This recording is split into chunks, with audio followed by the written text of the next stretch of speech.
안녕하세요. 오늘의 데일리 뉴스레터에 오신 것을 환영합니다. 1. 나라 전체의 운명을 바꾸기로 결정하다. 2. 제2의 한국이 세워진다. 3. 일본의 범죄는 용서받을 수 없다.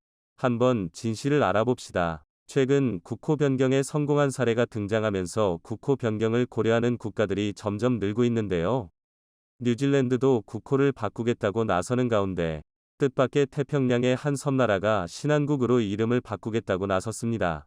한국과도 밀접한 인연이 있는 팔라우가 어째서 이름을 신한국으로 바꾸겠다고 나선 것일까요?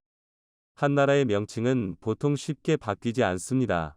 관습적으로 많이 사용한 나라의 명칭을 바꾸는 것은 그 나라에게 있어도 외국에게도 엄청난 혼란을 가져오기 때문이죠. 그럼에도 불구하고 명칭을 바꾸는 나라들이 있습니다. 보통 자국의 의지를 반영하지 않은 말이거나 자국의 역사 및 이해관계를 전혀 반영하지 않기에 이를 수정하고자 하는 경우가 일반적인데요. 그 외에도 여러 이유를 들어 바꾼 국가들이 있죠. 가장 최근에 성공적으로 나라 이름을 바꾼 국가는 바로 튀르키예일 것입니다. 터키라는 이름으로 오랜 기간 머릿속에 박혀있던 튀르키예는 올해 6월부터 명칭을 튀르키예로 변경했습니다. UN 역시 튀르키예 정부의 요청을 받아들이면서 외교적으로 모든 공식 문서에 튀르키예가 정식 명칭으로 바뀌었죠. 오래전부터 튀르키예인들은 자신을 튀르키예라고 불렀습니다. 오히려 터키라 부르는 일 현지에서는 드물 정도죠. 그러나 공식 명칭이 터키이기에 외국에서도 튀르키예인들은 이를 썼어야 했습니다.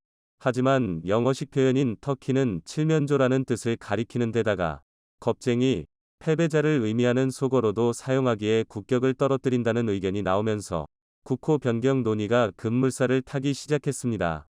결국 튀르키예 대통령도 문제의 심각성을 인지하고 이를 바꾸고자 유엔에 요청.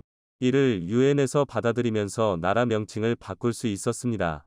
이를 본 다른 국가들도 국가 명칭 변경에 대해 고려하기 시작했는데요. 최근 뉴질랜드 일각에서는 국가 이름을 바꿔야 한다는 이야기가 나오면서 튀르키예도 바꾼 만큼 뉴질랜드도 바꾸지 않으리라는 법이 없다며 마오리 원주민들을 비롯한 뉴질랜드 시민들 사이에서 변경 논의가 나왔습니다. 월스트리트 저널은 뉴질랜드 의회가 새 국가 이름으로 아오테어로아로 바꿀 것을 고민 중이라는 사실을 보도했습니다. 현재 국호는 1642년 뉴질랜드 섬을 발견한 네덜란드인이 붙인 이름으로 식민지 역사를 상기시키는 이름입니다. 원래 이곳을 지켜왔던 마오리족의 언어를 이용해 아오테아로아가 더 의미 있고 뜻 있는 국명이라는 주장이 나온 것이죠. 아오테아로아는 마오리어로 구름을 뜻하는 단어로 폴리네시아 항해자들이 뉴질랜드로 오는 길을 찾을 때 도움을 줬다는 전설의 주인공입니다. 이 논의를 주도한 원주민 출신 라위리 와이티티 대표는 우리의 정체성을 찾으려고 하는 노력이며 원래 이 땅의 이름을 복원하고 세계 무대에서 이곳에 살고 있는 이들의 역사를 드러낼 필요가 있다. 고 강력하게 주장했죠. 현 뉴질랜드 총리인 저신다 아더는 이 논의에 대해 정부 차원에서 국호 변경을 공식적으로 검토하지 않고 있다. 는 말을 남겼습니다. 하지만 국호 유지에 대해서 치열한 찬반이 있는 만큼 현 국호를 변경하는 것이 그리 어렵지 않은 상황. 튀르키예가 촉발한 국호 변경이 세계 곳곳에 번지면서 뉴질랜드가 그 영향을 직접적으로 받았고 다른 곳도 국호 변경에 대해 논의를 시작했습니다. 그 중에서도 태평양 섬나라 가운데 한 곳이 국호를 신한국으로 바꾸겠다며 놀라운 주장을 펼친 것입니다. 현재 팔라우라는 이름을 쓰고 있는 섬나라. 팔라우가 그 주인공이죠. 이미 한 차례 대한민국에 편입하고 싶다며 이야기가 나온 이 국가에서 이제는 국호명을 신한국으로 바꿀 것을 주장한 것인데요.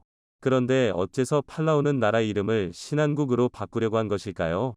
팔라우는 슬픈 역사를 지니고 있는 국가입니다. 나라의 시작부터 식민지 배경에서 시작된 국가죠.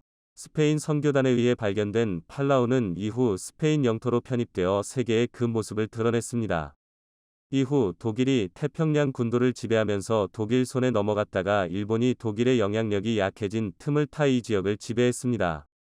남양군도라는 이름으로 알려진 이곳은 일본이 발 디딘 이후로 일본의 영향을 강하게 받았습니다.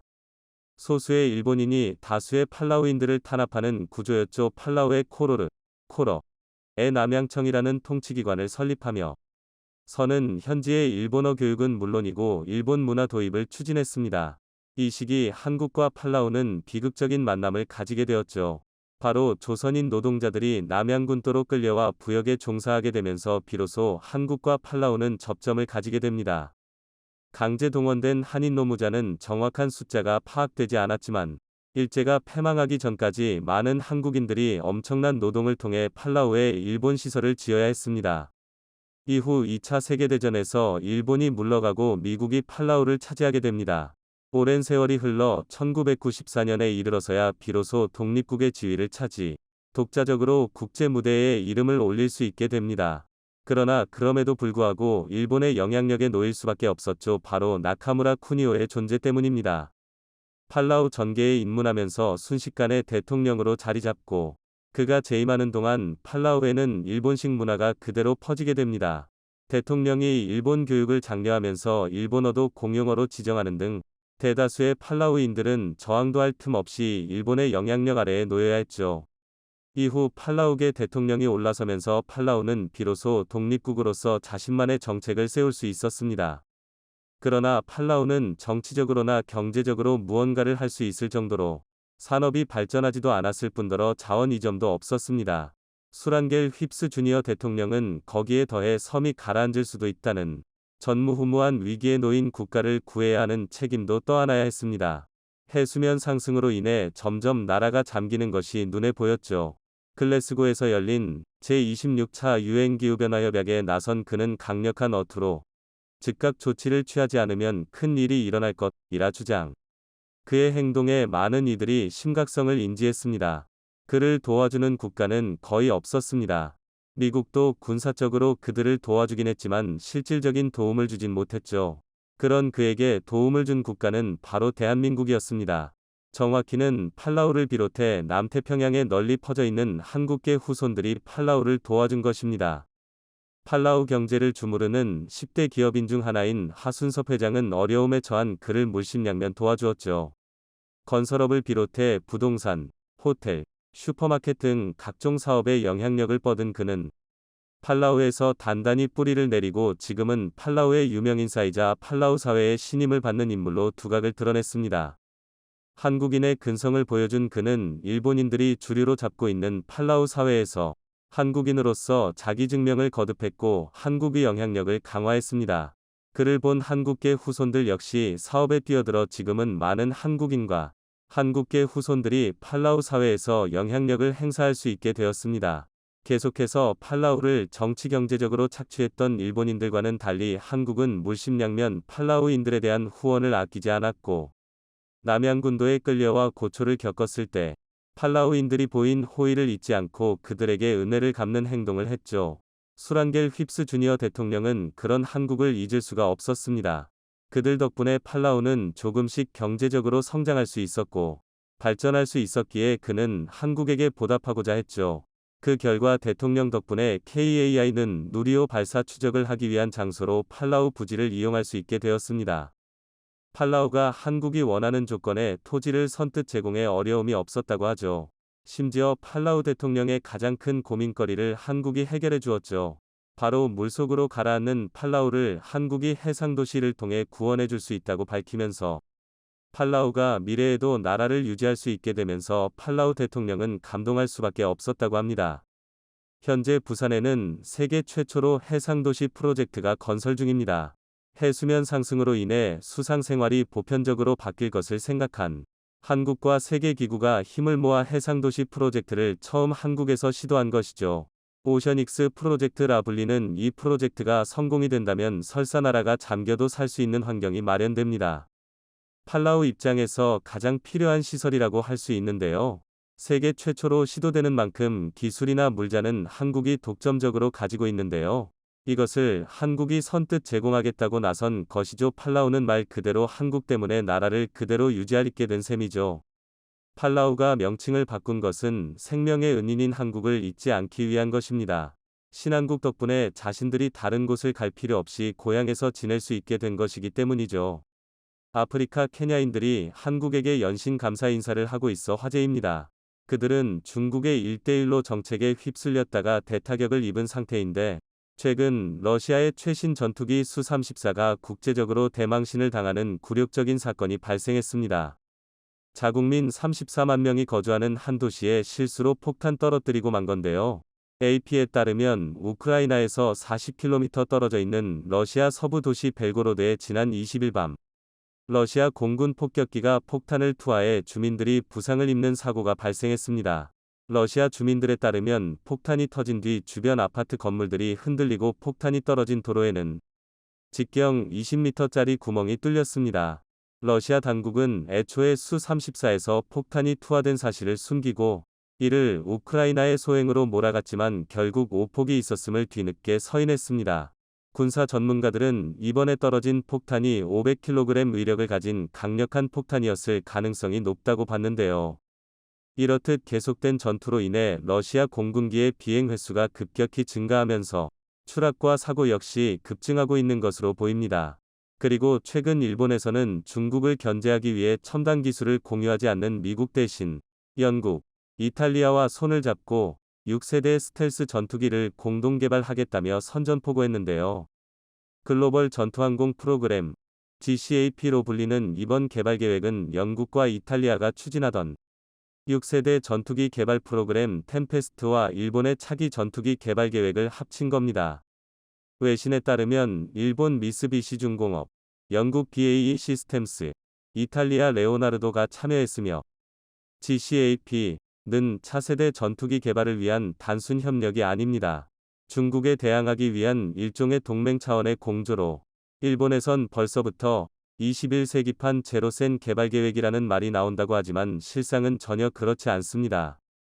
실제로 유수의 군사 전문가들 사이에선 일본은 전투기 만드는 기술도 없는데 헛돈만 쓰는 중이라는 냉정한 평가가 나오고 있다는데요. 이와는 달리 한국산 전투기의 분위기는 러시아와 일본과는 전혀 다른 양상을 보이고 있습니다. 실제로 작년에 폴란드와 4조 원대 잭팟을 터뜨린 한국형 경전투기 FA-50, 이 최근 말레이시아와도 수출 계약을 맺으며 나날이 영역을 확장하고 있는데요. 여기에 더해 한국산 전투기는 최근 340조 원 규모의 초대박을 터뜨리며 그야말로 대세를 입증했다고 하는데 자세히 알아보겠습니다. 전 세계적으로 경전투기 수요가 늘어나는 가운데 FA-50의 뛰어난 성능이 다시금 주목받고 있습니다. 최근 한국항공우주산업 KAI가 미국의 로키드 마틴과 협력해 미국의 군용기 획득 사업에 새롭게 추진하는 것으로 드러나면서 세계 최대 군수 시장인 미국까지 진출할 발판이 마련됐는데요. 앞서 2018년 KAI는 미국 군용기 수출을 위해 협력했다가 무산된 적이 있었는데 한미 정상회담을 계기로 다시금 국내 기술의 전투기 수출에 탄력을 받게 된 겁니다. 실제로 한국은 미 공군 고등훈련기 사업 수주를 위해 로키드 마틴과 함께 T-50A를 제안하며 도전했으나 탈락한 지 5년 만에 새로운 기회를 갖게 됐습니다. 주요 외신에 따르면 KAI와 로키드 마틴은 미 현지에서 열린 한미 비즈니스 라운드 테이블 행사에서 FA-50 전투기의 미국 시장 진출에 대해 구체적인 논의가 있었다고 합니다. 이에 따라 KAI는 미 공군과 해군의 군용기 획득 사업에 미 로키드 마틴사와 협력단, 즉 컨소시엄 형태로 참여할 예정인데요. 미국산을 우선 구매하는 미국 산업보호법에 따라 미 방산업체가 주계약자 자격을 가져야 하기에 로키드 마틴과 협업하는 형태로 진행되는 겁니다. 미국은 앞으로 수년 내에 미 해군의 전술대체항공기와 신규 훈련기 사업, 미 공군 고등 전술훈련기 사업을 본격화할 예정인데 이 사업에 필요한 전투기는 무려 500에서 700대에 이르는 것으로 추산됩니다. 이에 따라 단순히 계산해보면 FA-50의 미국 수출 규모만 500대로 더 나아가 1300대 규모의 세계 수출까지 성공하면 최대 340조 원이 넘는 엄청난 수주 잭팟이 또다시 터지게 되는 건데요.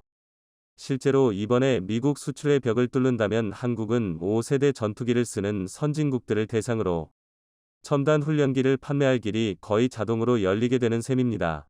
특히나 방산 수출은 기업 간 거래가 아닌 외교적인 신뢰를 기반으로 이뤄지기 때문에 이번 회담에서 한국산 훈련기가 거론된 만큼 FA-50 수출이 탄력을 받을 거란 관측이 지배적인데요. 더구나 해군의 고등훈련기 사업의 경우 현재 운용 중인 T-45기종 노후화로 후속기 조기 도입의 필요성이 높아지고 있어 FA50과 같은 성능이 보장된 기종을 하루빨리 도입하자는 의견이 많다고 합니다. 이에 따라 일각에서는 이르면 2025년에서 늦어도 2027년 사이에 기종 선정이 이뤄질 것이란 관측입니다. 여기에 더해 2018년 미 공군 고등전술훈련기 수주전에서 KAI를 제치고 선정된 보잉의 T-7 레드호크 훈련기가 갖가지 성능 문제로 인해 개발이 기약 없이 밀리면서 더 다급해진 영향도 있을 것 같은데요. 그런데 사실 KAI가 생산하는 FA50은 훈련기뿐 아니라 실제 전투기로도 활용 가치가 높아 미국에서도 두 팔 벌려 환영하는 분위기입니다. 세계적으로 경전투기 수요가 늘어나는 가운데 FA50의 뛰어난 성능과 사후 관리 능력이 널리 인정받고 있는 겁니다. 또 예전에는 기본적인 비행훈련만 훈련기로 실시하고 본격적인 전술과정 훈련이나 전환훈련은 전투기를 통해서 익힐 수 있었지만 고가의 F-35를 훈련을 위해 자주 띄우는 게 부담이기 때문인데요. 이런 이유로 F-35 임무와 기능 중 일부를 첨단 훈련기로 익혀 조종 적응에 걸리는 시간을 최대한 줄여야 하는데 실제로 FA-52 성능을 개량하면 기본 전투 훈련도 가능합니다. 특히나 FA-50은 작년에 폴란드에 이어 얼마 전 말레이시아까지 대규모 수출을 진행하면서 이미 기술적 신뢰성을 축적한 상태인데요. 여기에 더해 수출형 FA-50 성능은 현지에서 요구하는 조건을 완전히 충족시키면서 무결점 품질 보증에 역점을 두고 만들어지는 걸로도 유명합니다. 실제로 폴란드 공군의 요구도를 반영한 FA-50 페타리터은 공중급유 기능을 통한 항속거리 증대, AESA, 공대지 공대공 무장 업그레이드를 통해 전반적인 기능을 한 차원 높였으며 경공격, 특수전술 및 전투임무 등 다양한 임무작전이 가능합니다. 명품 훈련기로 불리는 FA-50은 사실 한 시골 마을에서 이런 어마어마한 일을 수백조 원에 달하는 파급 효과를 만들어내는 그 가능성을 창조하고 있는데요. 실제로 경남 사천시에 위치한 KAI 본사에서는 5천여 명의 직원들이 밤낮 없이 구슬땀을 흘리며 하늘길을 개척하는 데 힘쓰고 있는데 T-50 계열을 포함한 전투기들은 모두 이곳에서 생산됩니다. 여기엔 축구장 3개 크기의 고정익동, 즉 전투기 생산시설이 있는데 완성된 항공기는 경납고로 옮겨져 도장을 하고 연료를 최초 공급해 확인한 뒤 엔진 테스트까지 마쳐야 비로소 하늘을 날 수 있습니다. 불과 몇십 년 전만 하더라도 해외에서 들여온 부품을 단순히 조립하던 대한민국은 이제 우리 기술로 전투기를 제작하는 이런 엄청난 일을 첨단 시골 마을에서 만들어내고 있는데요. 그리고 이렇게 우리 기술에 자부심을 가지고 있는 KAI의 의지 또한 남다릅니다. 실제로 강구영 KAI 사장은 세계 최고의 비행기들이 나는 곳이 미국이고 거기서 우리 비행기가 날 수 있다면 KAI 브랜드 가치가 메이저리그로 상승하게 된다며 미국 시장에 올인하겠다고 강조했습니다. 이렇게 FA-50이 미국에 수출되면 대한민국 방산 역사에 엄청난 기념비적인 성과가 될 것으로 보이는데요. 보통 미국이 다른 국가의 무기를 쉽게 받아들이지 않기에 FA-50을 미국에 수출했다는 그 사실 자체로만 기술과 성능 검증이 이미 끝났다는 이야기가 성립될 수 있기 때문입니다. 그렇게 되면 나아가 KF-21이 수출에도 엄청난 도움이 될 것으로 보이는데요. 실제로 여러 가지 이유로 F-35 전투기를 도입하지 못하는 국가들에게 미국이 대안책으로 KF-21을 제시하면서 공급될 가능성이 높기 때문입니다. 여기에 더해 FA-50을 도입한 국가들 역시 KF-21을 선택할 가능성이 큰데 실제로 이들은 T-50, FA-52 상호 운용성이나 안정성 측면에서 우수성을 이미 파악했기에 KAI가 제작한 KF-21에 대해서도 기대감이 높은 게 사실입니다. 그리고 미국 역시 5세대급에 육박하는 KF-21 개발에도 주목하고 있는 상황이라고 합니다. 이렇듯 대한민국의 항공산업의 우수성은 이미 입증되고 있으며 머지않아 미국을 비롯해 전 세계 상공을 누비게 될 것으로 보이는데요. FA-50의 미국 수출 성공으로 순조로운 개발 과정을 밟고 있는 KF-21도 의 영상은 지난 2020년 8월 러시아 국어번정 기업 이 영상 속 주인공은 차르 본바, 티사 본바라는 폭탄입니다. 러시아어로 차르는 황제 또는 군주로 해석되는데 황제 폭탄이라 부르는 이 차르 본바는 인류가 만든 가장 잔인한 폭탄으로 일컬어집니다. 소련은 1961년 10월 30일 오전 11시 33분 노바야 젬리아에서 차르 봄바 폭파 시험을 진행했는데 60년 만에 공개된 영상 속 차르 봄바는 길이 8m, 지름 2m, 무게 27톤으로 구성돼 있습니다. 다만 27톤에 달하는 초대형 수소폭탄이 그대로 낙하할 경우 지진 우려가 있어 4km 상공에서 낙하산으로 투하시켰죠. 그리고 차후 영상을 분석해보니 폭발력은 50메가톤이었는데 이는 히로시마에 투하한 리틀보이보다 3333배 강력한 수준입니다. 영상에 전부 담을 수 없었지만 반경 35km의 모든 것을 파괴시켰고 버섯구름은 세계 최고봉 에베레스트 산의 7배인 1000km 떨어진 핀란드 가정집 창문이 박살났다고 하죠. 60년이 지난 시점에서 공개된 이 영상을 본 많은 한국인들은 소련이 핵무기 기술이 있으니까 가능한 것이라며 한국은 절대 가질 수 없는 꿈과 같은 무기라는 반응을 보였는데 지난 1월 30일 미국 워싱턴 싱크탱크인 전 세계 핵 전문가들을 초청해 세미나를 개최했는데 이날 세미나 주제는 단연 북한의 미사일 도발에 따른 한국의 핵무장론이었습니다. 그런데 세계 최고 핵 전문가 중 한 명으로 꼽히는 한국의 과학기술 수준을 고려하면 한국은 즉각 만들 수 있다는 의미심장한 말을 남겼습니다. 그는 미국 최대 책 연구시설인 로스 알라모스 국립연구소 소장을 지낸 인물로 북한의 초청을 받아 영변 우라늄 농숙시설과 원심 분리기 시설 등을 직접 둘러본 몇 안 되는 핵 전문가이기도 합니다. 그는 한국이 아무리 뛰어난 기술력을 가졌다고 하더라도 핵실험을 하지 않을 수는 없는 일이라며 한국의 어느 지역이 자기 땅 지하에서 핵실험을 허락할지 궁금하다고 덧붙였습니다. 그러니까 한국은 이미 핵무기 개발을 위한 충분한 기술력의 과학기술까지 가졌으나 가장 큰 문제는 핵무기 생산 전 진행될 핵실험 장소가 여의치 않다는 의미입니다. 그렇다면 한국은 실제로 핵무기를 개발할 능력이 있는 것일까요? 아니면 외국 전문가들의 일방적인 주장인 것일까요? 오늘은 한국의 핵개발 역사 속으로 들어가 보겠습니다. 역대 한국 대통령 중 핵무기에 가장 큰 관심과 열정을 쏟은 인물은 아마 박정희 전 대통령일 겁니다. 1970년대 그는 주도적으로 핵개발 프로그램을 추진했으나 미국의 설득 속에 중단된 것으로 알려졌지만 그는 최소 1978년까지 자체적인 핵개발 의지를 보였던 것으로 드러났습니다. 이러한 사실은 미국 안보 전문 연구기관인 노틸러스 연구소가 공개한 이 중앙집보국 CIA 기밀해제 문서에 나타났습니다. 1978년 9월 5일에 작성된 CIA 보고서 사우스 코리아 퍼블릭 디스커션 오 더 뉴클리어 옵션에 따르면 당시 박동진 외무장관은 미국이 남한으로부터 전술핵무기를 철수시킨다면 한국은 자체적으로 핵무기 개발을 검토할 것이라고 주장했습니다. 당시 한국의 몇몇 언론이 200명의 대학생을 대상으로 조사한 결과 응답자의 89%가 한국이 핵무장했으면 좋겠다는 응답을 하기도 했었죠. 그만큼 당시 한국의 안보는 심각한 수준이었고 핵무기를 보유해야만 안전을 보장받을 수 있다는 생각이 팽배했던 것으로 보입니다. 1978년 6월에 작성되어 기밀해제된 또 하나의 보고서 사우스 코리아 뉴클리어 데벨롭먼트 앤드 스트래터지 디시전 메이킹은 한국의 핵개발 상황을 좀 더 세세하게 기록하고 있습니다.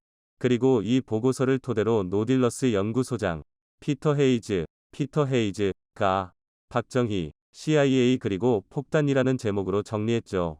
보고서에 따르면 박 전 대통령이 최초로 핵무기에 대한 논의를 시작한 것은 1969년경입니다. 다양한 이유가 있겠지만 무엇보다 1968년 김신조를 포함한 31명의 특수부대를 침투시키는 도발을 감행하자 박정희는 극도의 분노를 표출했습니다. 당장이라도 북으로 치고 몰아가고 싶었으나 미국이라는 존재 때문에 함부로 행동할 수도 없었죠. 언젠가 제거될지도 모른다는 뼛속 깊은 두려움이 몰려오던 찰나에 이런 사건이 터지자 슬슬 핵무기 카드를 만지작거리기 시작한 그입니다. 그러던 와중에 한국의 엄청난 안보위기가 터졌습니다. 1969년 당시 미 대통령이던 리처드 닉슨이 미국은 동맹국들에게 안보를 제공하지만 국가 방위의 1차적인 책임은 그 국가에 있다는 소위 닉슨 독트린이 발표된 겁니다.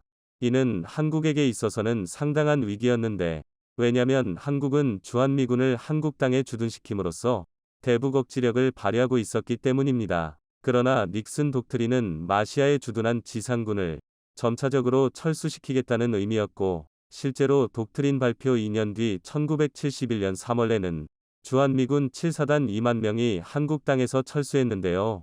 그리고 박 전 대통령이 품속에 품었던 핵무기 개발은 이제 잠재적인 계획이 아니라 당장 착수해야 하는 목표가 되어버렸습니다. 이와 관련하며 당시 CIA 한국 지부 총책임자였던 도널드 피니 그레그는 한국에 우호적이던 미국이 갑자기 등을 돌린 결정적인 이유는 박정희가 시도했던 핵개발 때문이라고 털어놨습니다.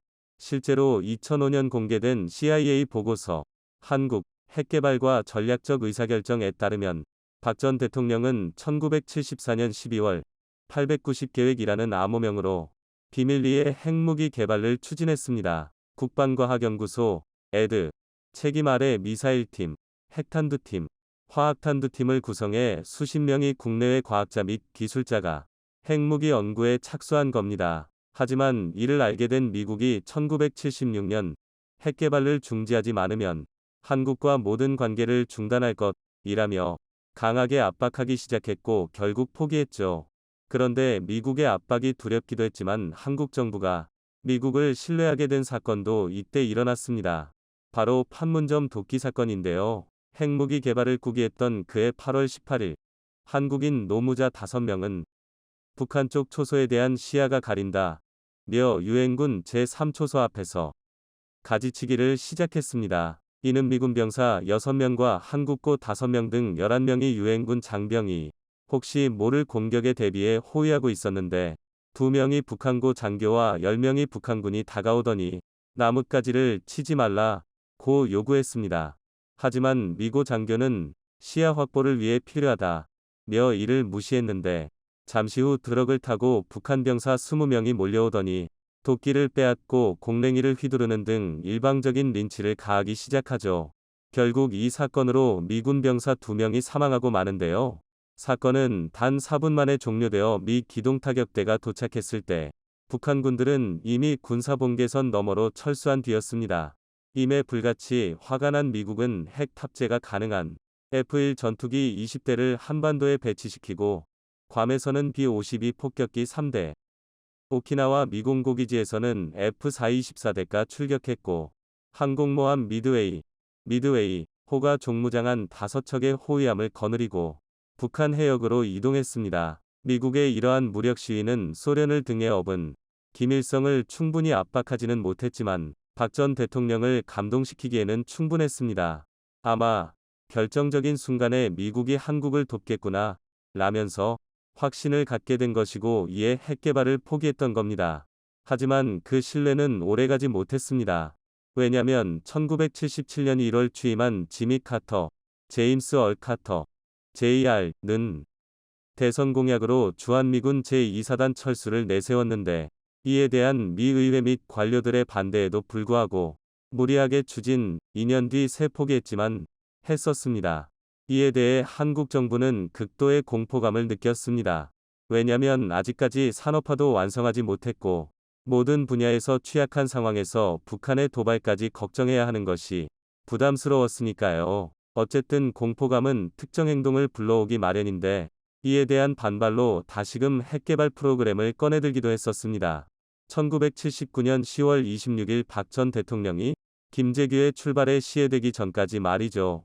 이 역시 당시 CIA 기밀문서에 세세하게 기록되어 있습니다. 1.